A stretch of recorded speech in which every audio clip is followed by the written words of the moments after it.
Imagine if they succeed. What would our lives be like then? Okay, interesting to see how that Carbon goes. dioxide. Vapor pollution. We call it life. Basically, it's an ad that's being shown in the US advertising CO2 as something really normal, because in theory it is. We breathe it out, and it's just part of our everyday lives. It only doesn't emphasize, like, it's being shown as if somebody calls CO2 pollutant, then all of a sudden we would not have trains anymore, we cannot ship our children around anymore, and all the lights would switch off. So, yeah, it's very unfortunate that didn't work. So let's talk about energy a bit.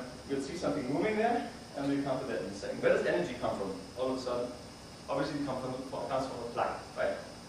So whenever we plug something into the wall, the energy comes out of it. But what makes us move? So basically we eat. Whether that's animal life or plants, basically it all comes down, we get our energy from plants.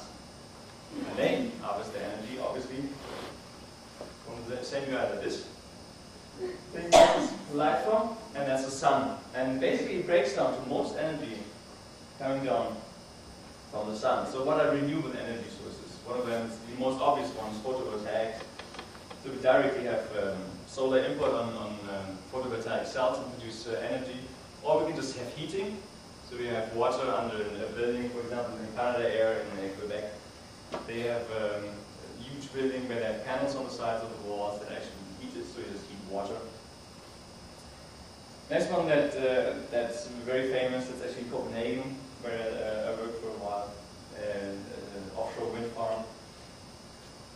Where does the wind come from? Basically we have the sun heating the earth, and then the air rises. We've got pressure differences, and that starts the wind, and the source of the heat, obviously. The sun again. Next one, water. So we can build dams, we can run a river, little turbines to produce energy. Notice the water comes up the river. Again, same thing, you've seen it before. New picture. The sun heats the water, and then it's being transferred into the mountains, and then it runs down the river. And there's more water energy that we can use. All of that pretty invasive. There's tidal energy. That's an installation in France, where they just use the tides coming in and out to produce energy. Or we use waves. If we look at the right top picture, that's an enclosed volume, and then the waves just raise and lower the air above it, and by that they can turn the turbine. And below that, that's pretty interesting. It's a sea dragon. It's being developed in Edinburgh in the UK. And that just moves up and down like this, and thereby creating energy, but it just sits in the water without doing anything. So that's a pretty neat idea. All of that, all of a sudden, of course, the tides come because the Earth runs around the sun, right? No? Okay. So the Earth runs around the moon. In the long run, we could say the sun provides the gravitational energy that keeps all the little balls around it together with the Earth and the moon. Let's go to the Earth itself.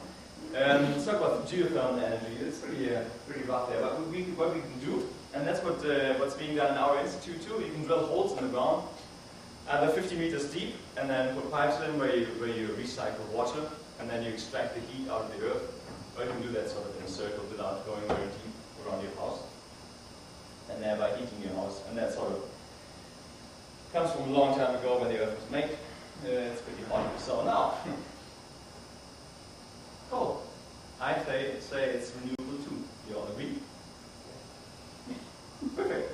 And it is in a way, if you think about it. What is coal? Coal is a sort of, in scientific terms, you take lumber to the power of 20 million years, and then you got your anthracite.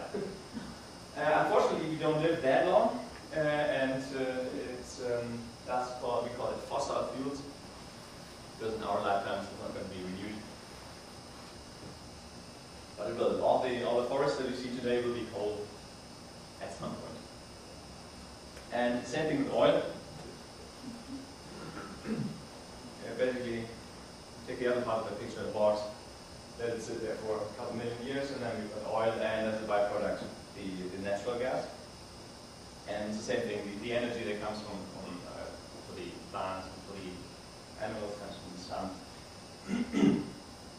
So we talked about the fossil fuels. Now, what are problems mostly, if you look at that picture, it's exhaust vents from everything, from ships to airplanes to cars. On the right side, you can see the TEM movie of the particles that are being emitted. So that's a diesel particle that causes cancer, strokes, heart attacks, all kinds of other diseases that can be directly linked to fossil fuels. But what are the problems without fossil fuels? Our annual consumption of fossil fuels is about 1 cubic mile of oil. Now, if you look at that little thing there on the side, that's the Eiffel Tower in Paris. Yeah, so 300 meters high. And this huge box that you see there, that would be 1 cubic mile of oil. Now, how much energy is in that cubic mile of oil? If we were to remove the oil that we have today and just replace it with some other source of energy, we'll look at this. This is the consumption per year. If you replace that cubic mile of oil, we need per year 4 gorgeous dams. Just remember, that's a dam being built in China, replaces about 1.7 million people. We have to do this 4 times a year. Around 50 years, 200 gorgeous dams, just to replace the energy if we would switch completely over to other sources of energy rather than oil. Or we would have to build 50,000 new coal-fired plants within the next 50 years. Or lots of wind turbines, not even talking about solar cells, they're really inefficient, unfortunately. Or nuclear plants. Nuclear plants, haven't talked about it that much, are, from a climate point of view, more ideal. They don't produce any greenhouse gases. But you've got all the nuclear waste basically that comes out of it. Plus, uranium isn't really the most abundant thing on the Earth, the most abundant element. Plus, it's getting much more expensive too. The price of uranium quadrupled in the last 4 years, and it's just on the rise. We'll talk about price of basic materials later too. So there is just nothing else than oil, and the oil has the highest energy density per weight and per volume. So replacing it with anything else like methanol or hydrogen that we'll talk about in a second is going to be really tricky. All the energies that we've talked about until now are energy sources. So we just get them out of the ground and they give us the energy directly. Now to some energy carriers, they have to be produced by something.